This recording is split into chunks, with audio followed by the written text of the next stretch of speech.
Did Deion Sanders just land his next superstar and first star running back? Let's talk about it.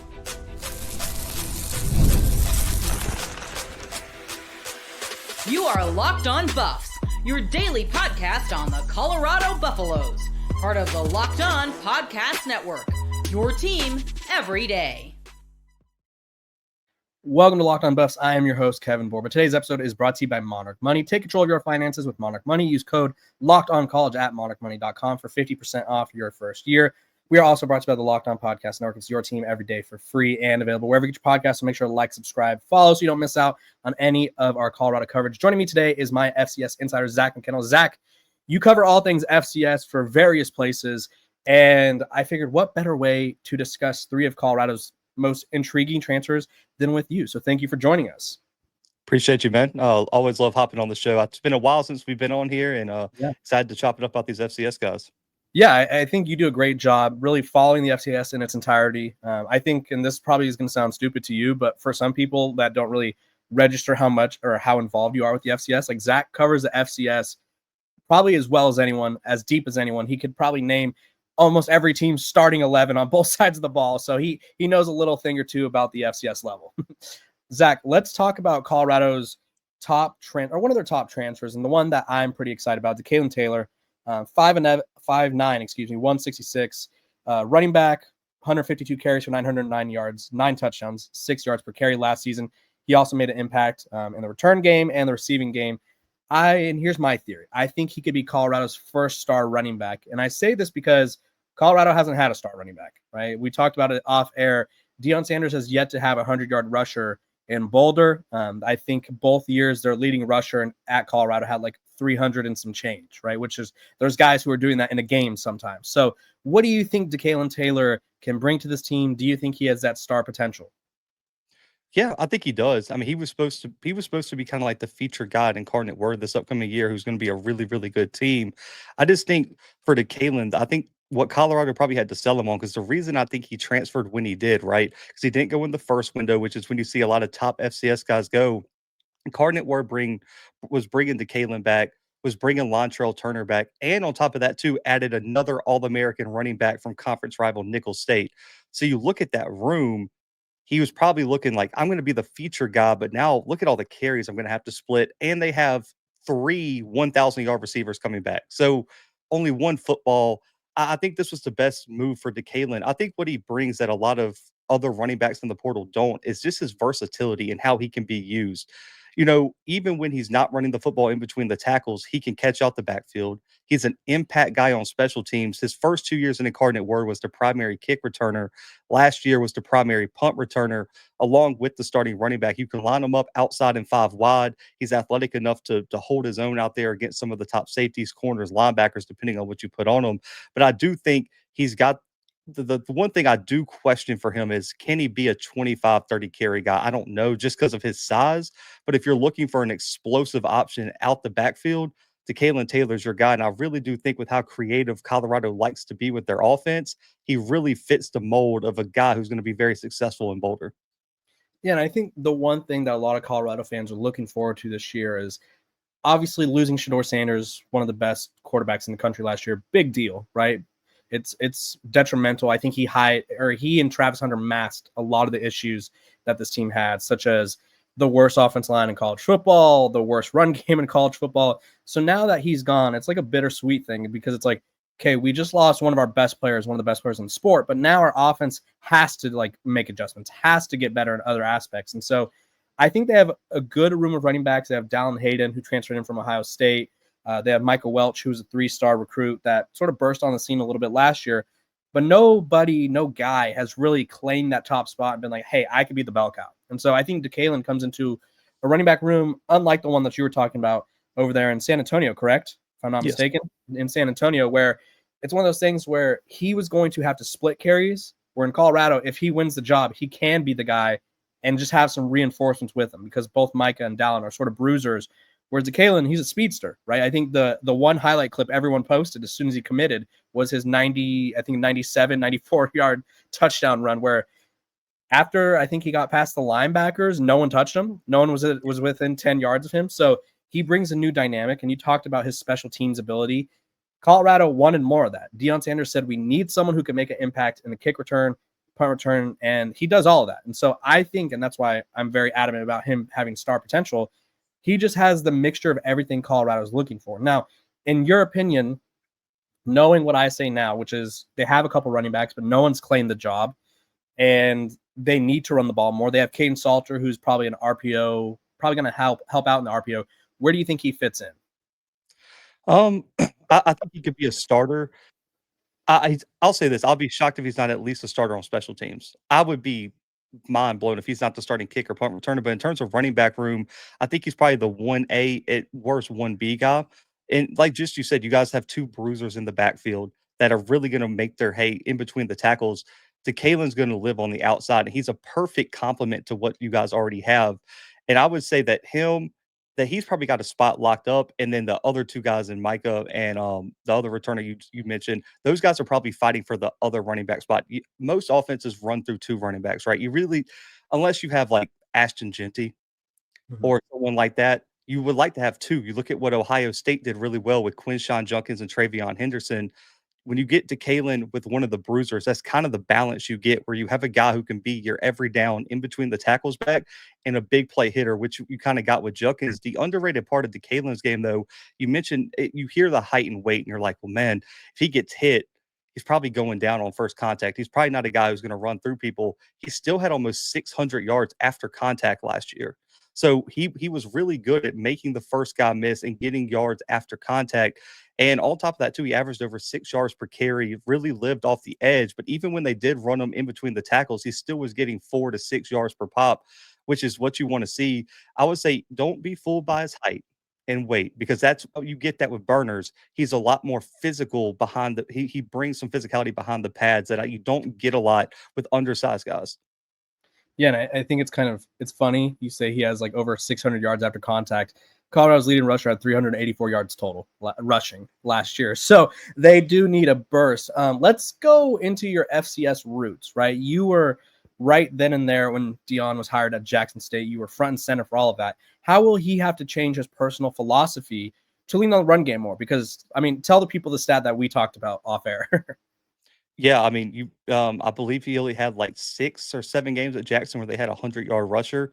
But, it's funny enough because the only year we really saw him without Shador and Travis was that COVID season. Mhm. And it was so weird, right? Because for that Jackson team, I don't think they really showed much. You only played probably 4 or 5 games, and all those players were ineligible. Shiloh, Shador, Travis wasn't there yet, but then you look like their whole starting D line that you saw come in the fall was all ineligible. All these guys had to sit out due to the transfer rule, or they played in the fall season, right? Because the FCS was moved to the spring. I would say I think you're going to see a little bit more balance. But on the same hand, Caden Salter is very experienced. You mentioned he's more of kind of like that RPO type, coming from like that Liberty Hugh Freeze based scheme over there. I still think Caden Salter is a good enough quarterback where if he matures enough in Deion's eyes, he's not going to be afraid to put the offense on his back as well. And you guys have a lot of talented receivers. One we'll probably talk about later. I still think it'll be more balanced, but I still think the offense runs through Salter, similar to how you saw with Shador. It's just a question of, does Deion and this offensive staff trust Caden like they did Shador to run this offense? Yeah, one final question about how Deion runs things.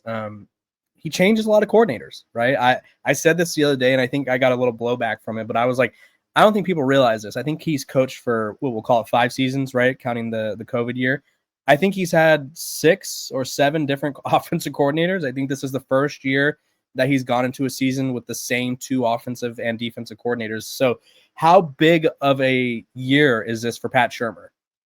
Very big. I mean, Deion has made it known that if you're not getting it done, he's not afraid to move on. And I mean, heck, even at Jackson, one of the years they went and won the SWAC, went to the Celebration Bowl. That first year, they made an offensive coordinator change mid-season in the midst of them winning. So there's a high standard there, and so I think it's Pat Shermer's. It's going to be a big test to see if he can keep this job and stay in the program. But I do think it'll be a little bit. Deion might be a little bit more lenient because Kevin, I mean, you know this. Like, he knew exactly how Shador should have been used, and he knew exactly how he wanted to use Travis. And like, he had this idea about how he wanted it to look. Does he have that same idea of how he wants it to look with Caden Salter or Juju Lewis? I Yeah. don't know. So I think there might be a little bit more room to work with for Shurmer this year than maybe if Shador was coming back for another year. Yeah, there's definitely going to be pressure. Obviously, I do like the benefit of the doubt angle there because, I mean, completely different roster build, a completely different identity. But it will be interesting to see how long or short of a leash Shurmer has. I mean, he demoted Sean Lewis, who was in line to be a head coach, like, and still ended up being a head coach. So Coach Prime does not care who you are or what you've done, because if you're not doing your job right now, he will move on from you. Let's take a quick break, but we're going to talk about two of the best FCS finds that Colorado had, and probably two of the best FCS finds in the portal in general. This episode of Locked On Buffs is brought to you by Monarch Money. Ever check your bank account and wonder, where did all my money go? Between dining out, online shopping, and entertainment, it's easy to lose track, and that's where Monarch Money comes in, your personal CFO, giving you full visibility and control over your finances. Monarch Money isn't just a budgeting app, it's a complete financial command center. You can track all your accounts, investments, and spending in one place, so you stop just managing your money and start building wealth. They give you surprising insights. When I started using Monarch Money, I realized how much I was spending on food delivery, where I get a little lazy and I'm like, you know what, maybe a little DoorDash here and there won't hurt me. Well, when I'm trying to save for a wedding and a home, it does show like, hey, maybe I should back off the food delivery a little bit. So take control of your finances with Monarch Money. Use code LockedOnCollege at monarchmoney.com for 50% off your first year. That's monarchmoney.com. Code LockedOnCollege for half off your first year. It's Kevin Borba. It's Zach McKinnell on Locked On Buffs. We're talking about Colorado's FCS transfer portal finds. Zach, I mean, I think Colorado did a great job finding these hidden gems, right? I'm not going to say they discovered these guys, but I do think they beat out some pretty big programs, and I do think they beat the rush on some of these guys. One of them being Sincere Brown, one of them being Tion Parks. Of those two, which one's your favorite find for Colorado? We're going to detail each one, but which one's your favorite find for the Buffs? Probably Sincere Brown. I think he has the ability to be a 1,000-yard wide receiver next year. Like, that's how good he is, because he produced last year with subpar quarterback play at Campbell. Yeah. It really didn't have a whole lot of talent around him, and he was just finding ways to make plays. And I mean, into the season with over 1,000 yards, 12 touchdowns, had just some massive performances. Man, that Delaware State film is just unbelievable. And I always kind of look at, when guys transfer up, how did they do against FBS competition? He had 5 catches for 126 and a touchdown against Liberty when Campbell went and played week 1. So he can produce against top level talent. I just don't think you find guys who are built like him. 6'4", 6'5", almost 200 pounds, can run, has the ability to take any pass to the house if he makes a guy miss. And I think the thing that Colorado is going to love about him is, not only can you use him as a deep threat, I don't know if that's necessarily his game, though. I think that what they're going to use him on is that mid-range game, that 10 to 20, maybe even 8 to 20 yard range over the middle. He's really, really good catching footballs over the middle, making guys miss, and getting some yards after catch. That's where he's going to live. And he's just a massive red zone target too. Being 6'5", he's got some leaping ability. I think this was one of the more underrated additions for Colorado. And I'd be very surprised if he doesn't emerge as maybe one of the top 1-2 wide receivers on the team. Yeah, I mean, Colorado replaced one of the best wide receiver rooms in college football. 3 guys drafted. Will Shepherd is probably going to get a chance as a UDFA eventually. We'll just call it 4 NFL receivers are gone, right? So you need a bunch of people to step up. And Sincere Brown was an interesting addition to me, because I look at this wide receiver room, and while I see a lot of young potential, I don't see a guy who's like a definitive alpha. I see like Joseph Williams from Tulsa has that potential, right? But he's a sophomore, right? He was the American freshman of the year, or whatever, rookie of the year, whatever they want to call it. And now you bring in Sincere Brown, who he's on the older side, but he has 1 year of production compared to Joseph. Like, they both have 1 year production. And then they have Draylon Miller, Amarion Miller. What do you think Sincere Brown needs to do to sort of step up as that number 1 guy? Like you said, he could be that guy, but what should he do to assume that role, if you will? The one thing is, and the one thing he did struggle with late in the seasons, and maybe it was fatigue, maybe it was just the talent around him, but there were some drops toward the end of the year that really hurt him. And obviously, we know Prime isn't going to go for the drops, and so that's one thing I think he does have to clean up. It's not like a massive issue that's going to impact him. It just came late in the season. I think things started spiraling out of control for Campbell. It wasn't a very good team, and I just think that kind of got to him. But I'll say this: I also want to see him improve on the deep ball. There were a few times where he was able to be a deep threat, get behind the defense.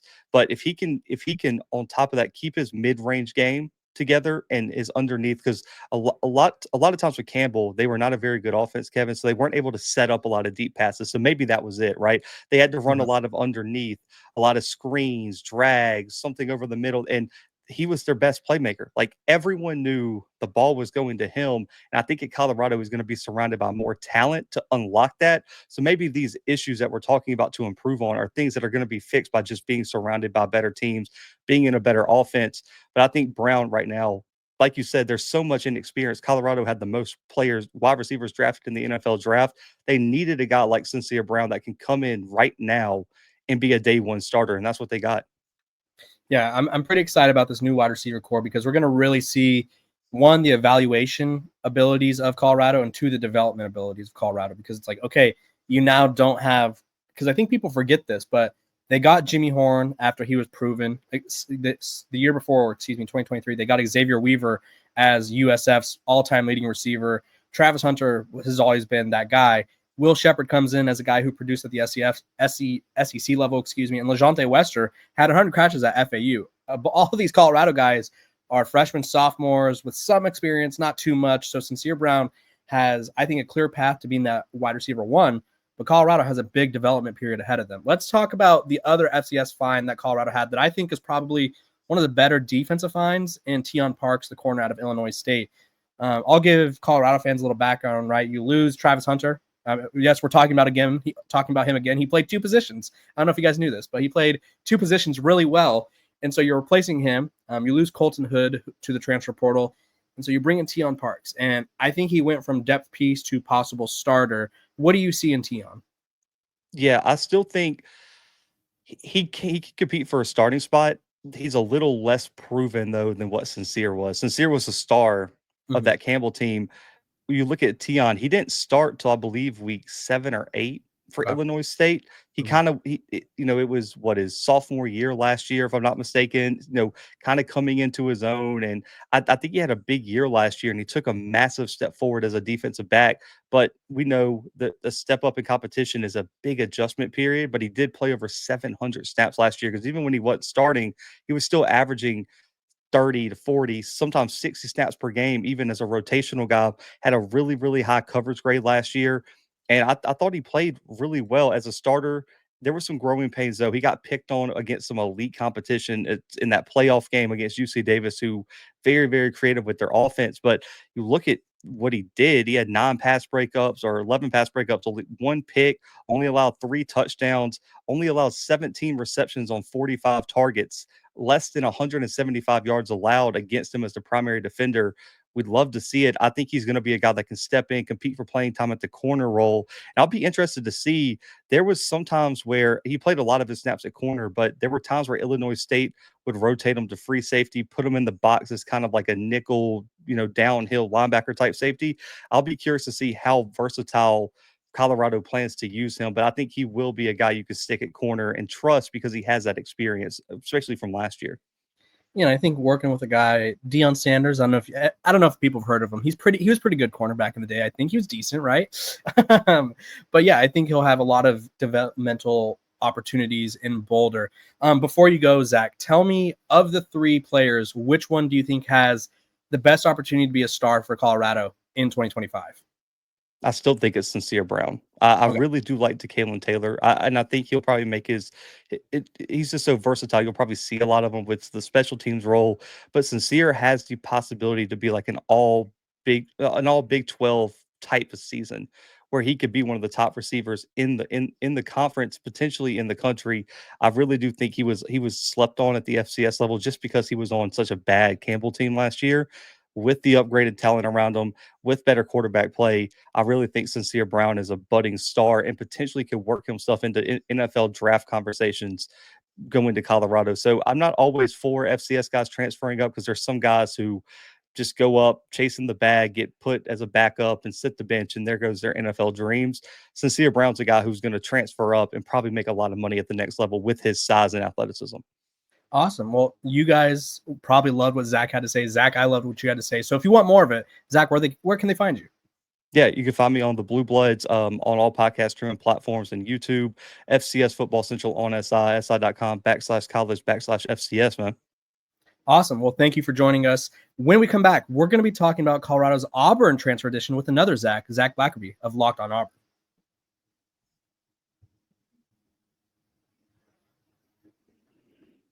Welcome back to Locked on Buffs. I'm Kevin Borba. Thank you guys for making me your first listen every day. We're free and available wherever you get your podcast. Joining me is the man, the myth, the legend, Zac Blackerby, host of Locked on Auburn. Zac, different names spelled differently. First of all, how do you feel about how Zac from last segment, how do you feel about his name was spelled? How do you feel about it? Let me know. I'm sure he's fantastic, but Z-A-C-H is Zach, not Zach. Hot take.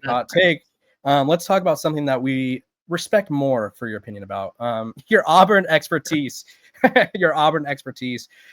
Colorado landed Terrence Love, one of your safeties, and 6'2", 212, comes in with a prime opportunity to start for the Buffs. Let's talk about his overall experience at Auburn, right? You guys got him as a 4-star recruit. What was the buzz around him? What was the excitement? And let's sort of walk through his Auburn tenure. Yeah, if I remember correctly, he was one of the earlier gets in that class, and then other schools kind of went after him, and he stayed solid to Auburn. I think he stayed committed through a coaching change as well, which is always impressive and almost tests the loyalty of the kid. So Terrence Love's he's a solid player. He entered Auburn his time in his college career as a guy who was expected to play right away. In 2023, played 68 snaps for the Tigers and then was expected to be a larger role. And then Auburn just kept getting more and more talented defensive backs, some through the portal, some through the high school ranks. And Terrence Love just kind of got jumped on the depth chart. Terrence Love's a good player. Don't look at his lack of production or his lack of stats and think that he's not worthy of being a starter for a P4 program, because he is. Terrence Love's a stud. I think he's got a lot of traits that project to be a really good starter for Colorado. And I think a lot of Auburn fans were a little surprised that he left. Yeah, I think when you look at the transfer portal, you always assume like, okay, something went wrong or they're chasing money. And I think in the case of Terrence Love, a lot of Colorado fans did exactly what you said not to do, which was they looked at his stat line and they go, okay, he wasn't lighting it up. This wasn't 100 tackle per year kind of guy. So what was the quote unquote thing that went wrong? And it doesn't have to be anything that went wrong. Like you said, it could be depth or other additions. But what would you say why it didn't work out for Terrence? And I think it was that. And my understanding, Terrence Love was well respected in the locker room. He was loved by the fan base. Like, he was a guy that was expected to be a part of it. Now, I think his slice of the pie got smaller as Hugh Freeze implemented, he did a better job of attracting talent than what we've seen at Auburn over the last few years. But as far as what went wrong, I don't know if anything went wrong. I think he just maybe lost a few battles as far as what he saw from this spring. Yeah. And Auburn was a team last year that played more freshmen than anybody in the Power Four conferences, and that they're going to play freshmen and sophomores this upcoming season. And some of them are more talented than Terrence Love. I mean, that's just the fact of the matter of it. That doesn't mean Terrence Love is bad. Doesn't mean Terrence Love isn't worthy of getting snaps at a high level of college football. I just don't think it was going to happen at Auburn. He played 68 snaps his first year, played 34 last year. I think he would have played more than 34 this year. Like, I think his role would have grown to some extent, especially on special teams and just the ability to do a few different things as a backup safety. But when he entered the portal, it was like 3 hours after Auburn's spring game. It's called A-Day, and it wasn't even a spring game. It was like this open practice. It was like 3 hours. Reports come out. It's like, oh, okay, he's not wasting any time. Like, I don't even think the portal is officially open yet, but he just kind of put that out there. Mm-hmm. And I talked to folks. I had Ryan G's, an Auburn tight end who comes on my show every few weeks. And I mean, he voluntarily said it on the show that we did recapping A-Day together. He's like, yeah, it surprised us. It surprised us. We weren't really expecting that. And so this was something that maybe Terrence saw the writing on the wall as far as that. Maybe he had a relationship with, other DBs recently went to Colorado from Auburn. Maybe it was something of that. I don't know. I don't know, but I don't want to say anything went wrong.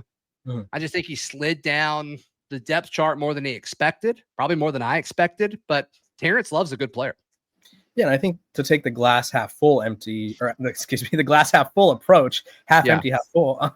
When a teammate says we weren't expecting that, to me that sort of says like that's not saying he's going to be a star by any means, but it's like, hey, this guy is in the mix, right? This is a guy I go up against every day at practice, and I respect him. I kind of see or foresee a role for him. So maybe his teammates were kind of expecting him to have a role that he just wasn't seeing himself, or maybe he just didn't want to share reps. And for those who maybe maybe forgot what Colorado's losing at safety, they're losing both their safeties. They lost Shiloh Sanders and they lost Cameron Simon Craig, and they lost Travis Hunter. So you're losing 3/5 of your secondary. And so there's going to be some opportunities for him to at least contend for a starting role, at the very worst, be a guy who rotates in. I also want to point out, because I feel like there's such a negative connotation when guys hit the portal, let's just gas him up a little bit. As a recruit, 284th player in the country, 26th safety, 28th player in the state of Georgia. Georgia's always a very deep state.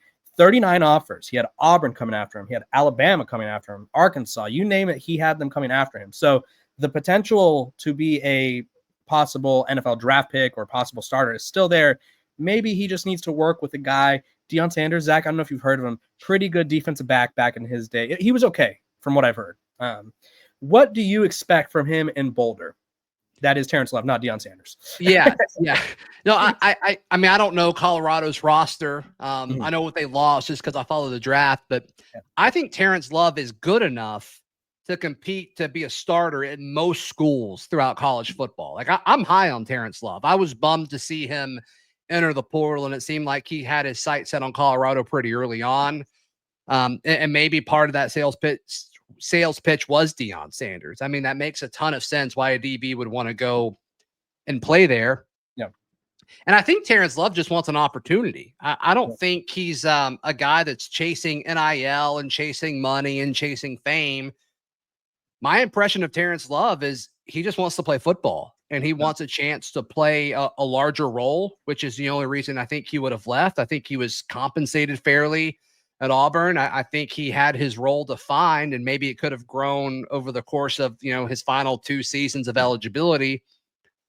But he wanted a larger role. That's the only thing that makes sense. And I talk about this all the time on Locked On Auburn. Whenever somebody enters the portal, whether it's for another school that Auburn may be targeting or somebody leaves Auburn, there's a million different reasons why somebody might enter the portal. NIL, playing time, fit, coaching relationships, proximity to home. I mean, there's a million different reasons why somebody may want to leave. And I don't think Terrence Love leaving was anything nefarious. My understanding is Auburn, I think this caught some coaches a little bit off guard. So yeah, Terrence Love, once again, I can't say it enough. I think he's a good player. I think if you're a Colorado fan watching this, you should be excited about what Terrence Love brings to your defense. In a way, it's like an Auburn trade, if you will, because we lost Colton Hood, so he's over in Tennessee now. I think if I'm a Colorado fan, I'm kind of hoping that this is the best Auburn transfer that they've had, right? Because they got Tavares Dawson. He didn't work out. You got Colton Hood, who was really good, but then one of those reasons you mentioned about entering the portal happened. And I'm not going to say it's coaching. I'm not going to say it's lack of role. So you can fill in the blanks there. Yes. So I think people are hoping that Terrence Love can sort of be the guy that not only finds his footing, but sticks around in Boulder, because Colorado's trying to build something special. Auburn is as well. And I mean, you get this as well as anyone. A program trying to take that next level, and you guys have hit that next level back in the day with Cam Newton. It takes a lot of things to go your way. And I think getting a guy like Terrence Love to come into the program and find success could be one of those things. What do you think for both Colorado and Auburn is that next step in terms of just hitting that next level? Just for Auburn as a whole? Yeah, or both, both programs. Talk about the general challenges, if you will. Yeah, I mean, I think the first few years you have to worry about talent acquisition, and then you've got to figure out how to win.